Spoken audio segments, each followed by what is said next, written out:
Bonjour à tous. Le dérèglement climatique n'est pas un concept, c'est une réalité. Vous l'avez tous vécu, le mois de septembre, comme les 25 mois précédents, pendant ce mois de septembre, la moyenne mondiale des températures a battu des records historiques, avec des cohortes d'événements qui ont succédé à cela, comme des pluies diluviennes au Chili, avec des morts, avec des 2 millions de personnes qui ont été privées d'eau potable, avec des méga incendies aussi dans le pourtour de la Méditerranée. Et cela, ça n'est qu'un avant-goût de ce que les scientifiques nous décrivent comme devant arriver dans un avenir pas si lointain que cela. Ils expliquent en effet que la conséquence de ce dérèglement climatique, ça sera d'abord des événements climatiques extrêmes, donc une succession de plus en plus rapprochée à la fois de trop d'eau ou pas assez d'eau, donc des périodes de sécheresse et des périodes de pluie qui entraînent des inondations. Vous savez peut-être, et c'est un chiffre qui fait peur, que 35% de la population mondiale autour de 2040 vivra dans des régions de stress hydrique. Je le dis d'autant plus que le dérèglement climatique, ça n'est pas une affaire uniquement d'énergie, mais c'est bien les conséquences que cela peut entraîner, et notamment sur l'eau. Ça, c'est une conséquence importante. La seconde, d'où cette image, que je vais arriver à voir, c'est la pollution atmosphérique, notamment en Chine. Et vous savez que la Chine souffre d'ores et déjà de ce phénomène qui affecte une population de plus en plus croissante.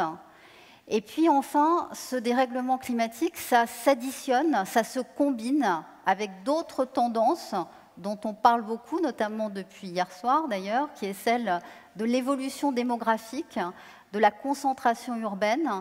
Et je pense qu'il faut savoir parler de l'ensemble de ces tendances de manière transversale. Elles se combinent les unes aux autres pour produire cet événement et dessiner un avenir qui peut être inquiétant.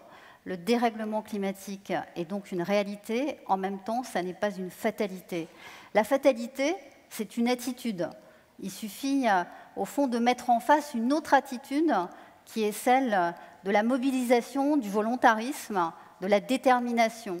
C'est un peu ce qui s'est passé pendant la COP 21, où quelques mois avant, et il faut entendre les négociateurs en parler, quelques mois avant, donc, on ne savait pas du tout comment on allait réussir à faire en sorte que 194 pays allaient adopter cet accord sur le climat. Et ça a été rendu possible grâce à une attitude extrêmement volontaire, notamment de la part de nos négociateurs, mais pas seulement. Il s'est passé aussi autre chose, peut-être plus inaperçue, mais qui a des conséquences assez fortes pour la suite, une sorte d'alchimie heureuse entre les institutions et la société civile, une alliance des forces, de l'action, entre des acteurs institutionnels qui négocient et puis des ONG, des collectivités locales, des entreprises qui agissent elles aussi et qui proposent des solutions. Ça a même donné lieu à un certain nombre de choses un peu nouvelles, notamment à des lieux de discussion qu'on appelle les business dialogues, qui ont été créés pour cela, pour permettre ce dialogue entre institutions et entreprises. Ça s'est traduit aussi par quelque chose qu'on appelle l'agenda des solutions, qui a ponctué toute l'année et qui retrace, scande l'année avec des actions extrêmement précises. Ça n'est pas une fatalité, c'est une réalité, le dérèglement climatique. Et la question qu'on peut se poser, presque un an après la COP21, c'est où en sommes-nous aujourd'hui? Il y a quelque chose qui s'est passé pendant toute cette année, dont on est en train d'ailleurs de mesurer un certain nombre de conséquences positives, c'est la mobilisation du monde de la finance.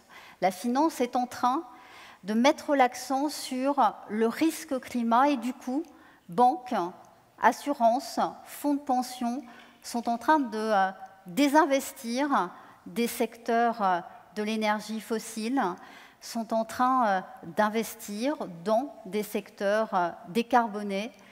On voit l'émergence d'une sorte de finance verte qui est en train de prendre corps et de monter en puissance aujourd'hui. Ça, c'est la première conséquence que l'on peut constater à l'heure actuelle. La seconde, c'est la mise en mouvement, c'est l'évolution culturelle qui est en train de se passer dans un certain nombre d'organisations, et notamment les entreprises.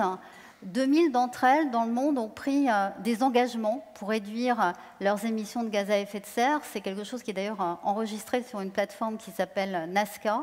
Elles mettent aussi en place des solutions d'un nouveau genre. On en a parlé beaucoup depuis ce matin, soit qu'elles relèvent de la transition énergétique et donc de cette merveilleuse aventure qui est en train de se passer dans l'énergie où on transite vers le solaire, vers l'éolien, vers aussi la valorisation énergétique des déchets, notamment dans les pays du Sud.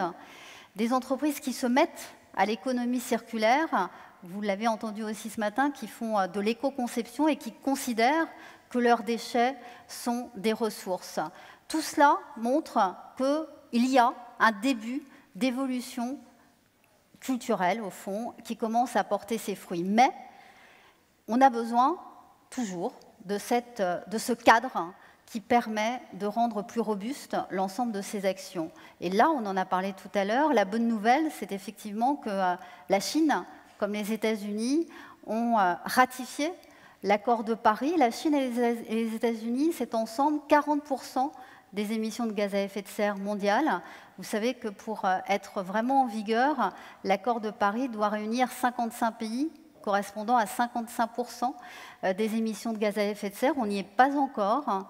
On attend la décision de l'Union européenne, qui n'a pas encore acté de ce qu'elle allait faire. Et puis, il y a la COP22, dont on parle peut-être un peu moins, mais qui est tout aussi importante dans ce processus pour s'inscrire dans une trajectoire 2 degrés. La COP22, elle se passera à Marrakech.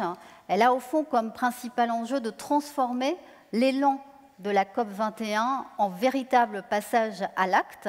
Les Marocains sont très très mobilisés sur le sujet. Ils ont donné la tonalité en disant que ce sera la COP du triple A, c'est-à-dire adaptation, déjà, aux conséquences du dérèglement climatique, Afrique. Et on peut penser qu'effectivement la COP22 sera celle de l'Afrique. En Afrique, il y a tout un tas de pays qui peuvent amorcer ou rendre plus robuste leur développement sans passer par la phase transition énergétique. Donc il y a une sorte de saut de génération qui peut être extrêmement important pour l'enjeu du dérèglement climatique.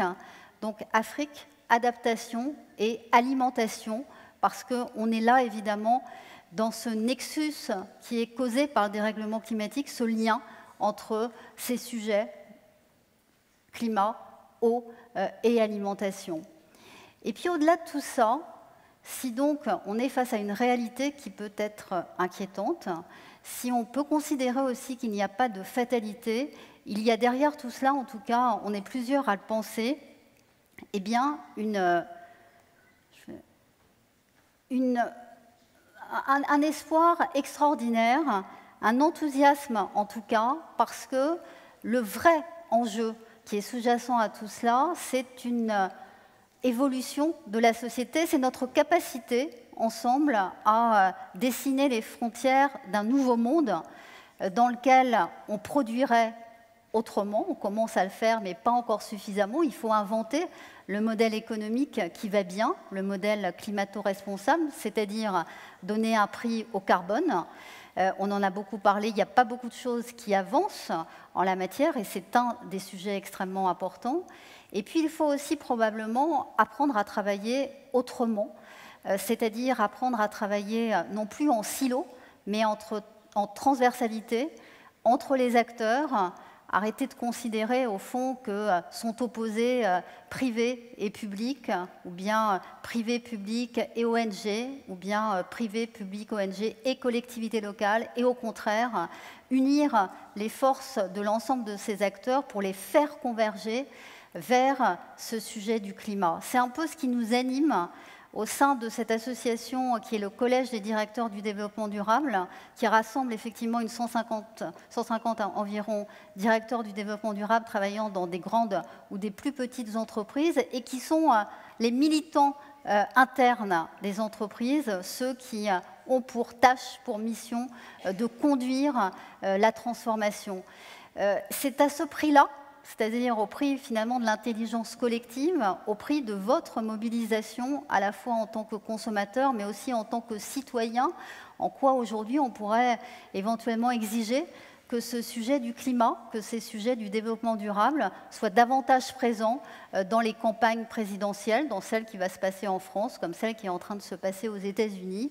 Et si tous on pose ce type de questions, on va en tout cas dans le même sens, alors ça sera véritablement enthousiasmant et alors on a des chances d'apporter les réponses qui sont nécessaires pour lutter contre le dérèglement climatique. Je vous remercie infiniment de votre attention. Merci beaucoup à Hélène Valade. J'ai encore le temps de vous poser une question. Je vous entendais dire qu'il faut que ces sujets si importants soient à l'agenda de nos candidats à la présidentielle, pas seulement en France. Il y a une présidentielle aux États-Unis, il y a des élections générales en Allemagne qui vont suivre. Bon, j'ai un petit doute quand même, parce que je me souviens du Grenelle de l'environnement, je me souviens de candidats à la présidentielle au musée du Quai Branly, passant les uns après les autres et signant une charte et s'engageant. On a évidemment eu le bel accord de Paris en 2015, mais on a la sensation que les promesses n'engagent que ceux qui y croient. Vous avez des doutes, vous avez raison d'avoir des doutes. Hein. Mais justement, si les personnes qui sont dans cette salle, si de manière générale, les consommateurs et les citoyens font davantage entendre leur voix, font davantage entendre leurs préoccupations, et si vous, Audrey, dans votre capacité à questionner les candidats, vous les interrogez sur les solutions, vous les interrogez sur la finance carbone, par exemple, vous les poussez un peu dans les retranchements pour, au fond, que soient mis sur la table des solutions un peu contradictoires, mais dont il serait intéressant de débattre, alors on peut peut-être espérer. D'accord, en tout cas, et j'en termine, il y a eu une grande émission politique hier à la télévision, et ce qu'on en retient aujourd'hui dans les journaux et dans les matinales, etc., et dans Le Monde cet après-midi, c'est la question environnementale et les propos de Nicolas Sarkozy sur l'environnement. Donc vous voyez que l'environnement reste un sujet important pour tous. Merci beaucoup. Tant mieux. Merci Hélène. Pardon.